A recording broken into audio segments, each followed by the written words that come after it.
I think 80% of the people that I was with or that I dated had partners. Why do people cheat?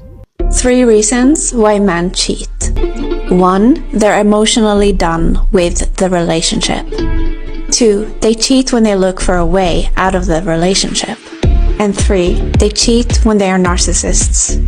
I'm telling you, these would be the textbook cases I would see in terms of when people cheat in relationships. It would be, right, just to review here so far: deeply unmet needs in the relationship, learned helplessness for how to talk about it, resentment overall because this frustration that my partner doesn't see me or hear me or doesn't meet my needs, and then somebody who comes in who represents these needs, who's around you all the time. I have been dating for like 5 years now. I started dating when I was 18, 19. I'm about to turn 24.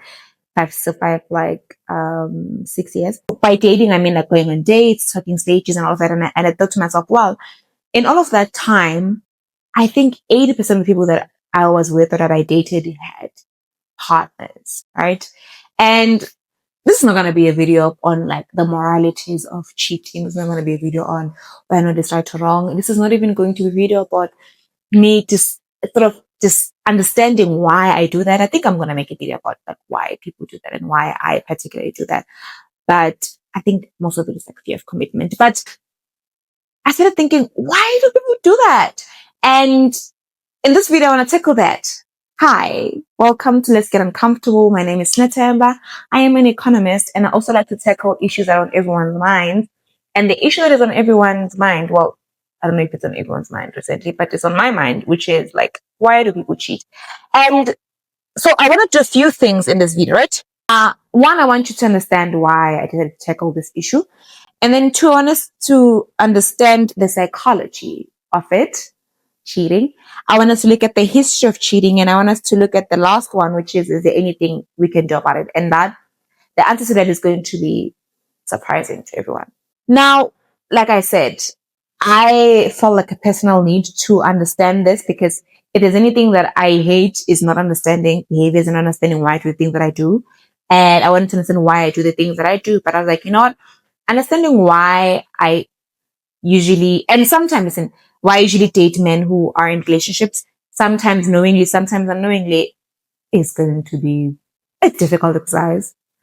So I don't think I can do that now. But I can talk about the psychology of it if there is, and we're gonna understand why I say that in the rest of the video. But I wanted to know, not in like the it's right or wrong, but in like that I really want to understand. Because in the 20% that I was actually with people who were like with someone, I think it was 2 people who were actually single at the time, people that I actually had like something very close relationship for a long time. I dated each one of them, I think like 1 or 2 years. And even that relationship was not like a committed one, but we were committed to each other, like without even saying it. So when I was doing that, I never really had the need. I never felt the need to cheat. I never cheated on anyone. But I really wanted to understand why then other people do cheat. Not that it's right or wrong, like I said, but why, right? There were so many reasons on the internet as to why people cheat.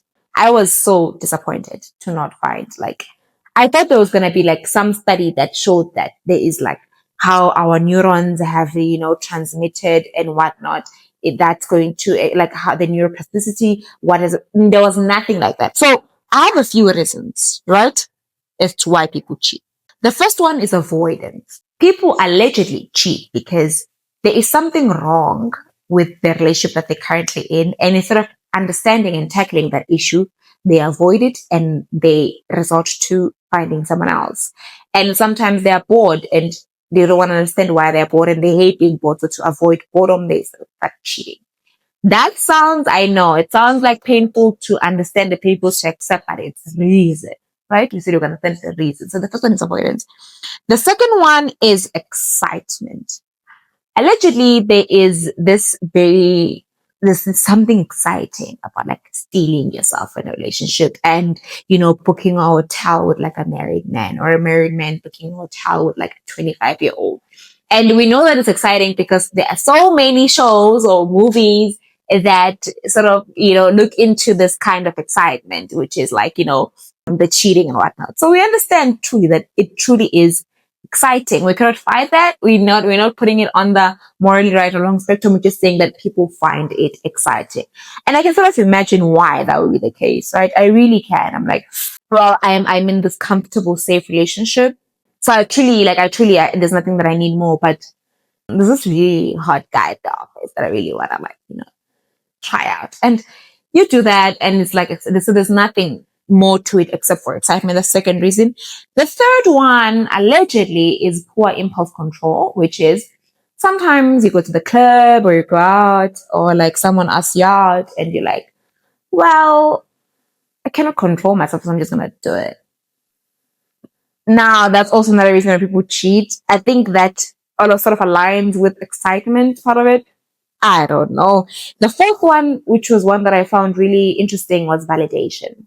So sometimes people feel the need to be told constantly that they matter, constantly that they are, attractive, constantly that they're worthy. And, once you're with someone for a long period of time, they sort of start to become your family almost. And we all know that if your mother tells you that you look pretty or like that dress looks nice on you, you don't really take it as seriously as when someone who is a stranger tells you that you look pretty and that dress looks nice on you. So there is an element of wanting validation, and you seek that from other people. So you know that you're married, but there's this hot girl at the club or this hot girl at work, and you sort of want to be validated on that. You want to know that this person truly likes you. And I think I can understand that because, like I said, there was this one guy that I dated who had a girlfriend, and I asked him, I'm like, well, why are you doing that? Like, why are you with me? It did not go well, but like, did allude to the fact that, I just really, really want to like be in your presence, and, I really want to be with you. And I'm like, so it's like I said to him, so it's like when you see something in a store that you really want, you don't need it, but you want to buy it. So you just like, take it. Is that what it is? And we never really got into the details of that because it was obviously an uncomfortable conversation for everyone involved. But I think that's also one of the reasons people just want to be validated. People want to be reminded that, yes, I can still get this person. And say what you want about that, right? But it is one of the reasons. And the fifth one is unmet emotional needs, which makes sense, right? Because when people now enter relationships, it's no longer like in the past. We all know marriages were like like an ideal situation for combining resources, or like ensuring that the resources stay within like a family, a certain family, or like a rich family marrying a rich family so they get richer. But now we sort of put so much on our partners. They need to be our therapists, they need to be our financial advisors, they need to be our, sexy, exciting little thing that you get on with. But then when they don't meet some of those needs, which is unfair to put on one person, right? But if they don't meet any of those needs, then you sort of start to think to yourself, oh, I need to get this somewhere else. Right? It's crazy. And then the sixth one is learned behavior, right? So sometimes people grow up in an environment that is filled with this kind of behavior. So two people can grow up in an environment where there's a lot of cheating, and that one person can decide that I will never cheat in my life. Another person can decide that, oh, this is normal, and I'm just going to pursue this the rest of my life. So sometimes the people who choose this is because they just learned it, right? And they just like, it's something that they figure out that it's, it's not that uncomfortable to do. Now, if you think of any other reasons why people cheat or why you have cheated in the past, please put those reasons in the comment, because I'm intrigued. I don't think this list is exhaustive, but that's essentially what I found on the reason that people cheat, which is there's no one reason. It's a culmination of many things sometimes, and sometimes it's just like based off of like how you grew up and stuff like that. So let's understand the history of it, like, right? So in ancient, how has cheating changed in terms of like how people look at it, how people view it? So in ancient times, there was like a lot of, need to protect inheritance and resources, and like, for the lineage as well. So if a woman was to get pregnant with someone else's child in the family, that would have been like a huge deal, because it would mean that someone else's child was going to get the resources of someone else, of some other man. Like, you as a man, you would say, oh my God, why would I raise another person's child? Why would this person's child, inherit my stuff. There was sort of a lot of anxiety around that. So if a woman cheated back in the day, it was like a huge deal. She was also like, really like, there's always been a double standard when it comes to men and women with regards to cheating, but it was worse then because then she would carry a child. When in the opposite end with men, if a man cheated and if that woman did not have a husband, it was sort of not as bad because they'd be like, you know what, just like, you have like a child sort of marriage, maybe take off the child and that's it, like, hush hush. But if you're a woman and you marry into someone and you get another man's child, it was like another thing, right? And then fast forward to when religion started taking place. And if there's anything you know about religion is morality is a huge thing. So I can, like Christianity, I think Islam, I'm sure all religions frown upon infidelity. I'm sure like adultery is not something that they sort of take lightly. So when the religious times came, cheating was sort of like a morally wrong thing, or like in the moral side, oh no, if you cheat, cheating is not, doesn't align with the values of Christianity, and therefore women shouldn't cheat.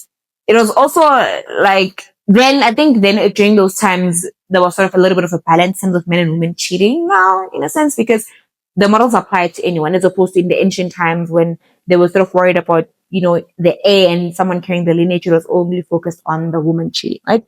And then moving on to modern times, dating and just marriage in modern times is so complex. Like I said, your partner plays so many roles in your life. And when then they cheat on you, you sort of start to question everything. It's like the greatest betrayal of all times. It's like a betrayal of the trust, a betrayal of the friendship. It's a betrayal of all of it. Like, because you've put so much in this person. It's like it's like putting all your eggs in one basket, in one investment, and that investment just like falling apart, right? When back in the times and back in the day, if your wife would just give you children, your husband was just providing a house for you and like food, you would have friends. Men didn't. I don't think men really cared about those things at all. But it wasn't as complex as it is in modern days, where like your partner is everything and that would betray literally everything that you believe in. So that is how it is.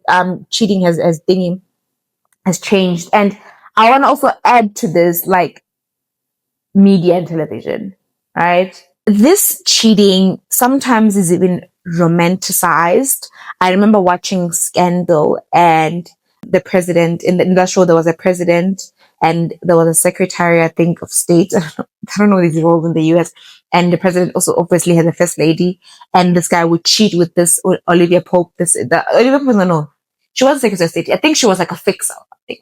And the president would cheat with Olivia Pope. And even when I watched it, I was like, I didn't feel in my heart that, oh, this is so wrong. I was like, oh my gosh, they're so in love. This is amazing. This is what love is. You know what I mean? So I do think that even the way that infidelity and cheating has been broadcast or has been shown in the media brings a bit more complexity to it. So it's sort of so almost like now that also we understand nuance, no longer right or wrong. We're like, okay, but then what happened? Like, who did he or she cheat with? Like, what is the context? We sort of want to understand the context. Like, we sort of understand what happened. We sort of understand all the intricacies. And it's because of just like how complex relationships have gotten in these modern days. And like I said, it's not right. It's not wrong. It's just the way it is. It has become complex. Now, lastly, I want to talk about, is there anything that you can do to prevent this from happening to you? And the answer is absolutely not. Because even people who are like standing model citizens, right?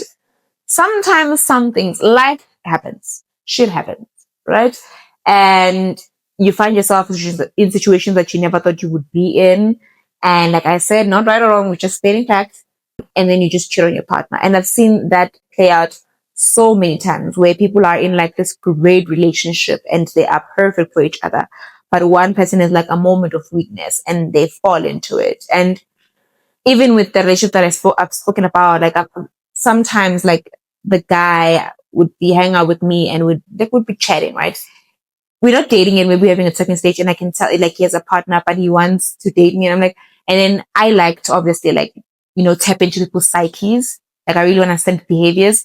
Then I ask them like, what are you thinking? What are you feeling? And they're like, oh no, I do feel guilty right now. I do feel guilty that I'm cheating on my partner. And I'm like, okay, then I'm not going to do this to you. I'm not going to let you fall into that trap, because clearly you really want to keep this relationship. But it's interesting to me that even as someone who really wants to do the right thing, even as someone who really doesn't want to cheat, you find yourself in situations where you sort of want to cheat on your partner, which is quite interesting. But yeah, this was it on this video. This was a very self-indulgent video. Thank you so much for watching. If you watched it till the end, I'll see you on the next one.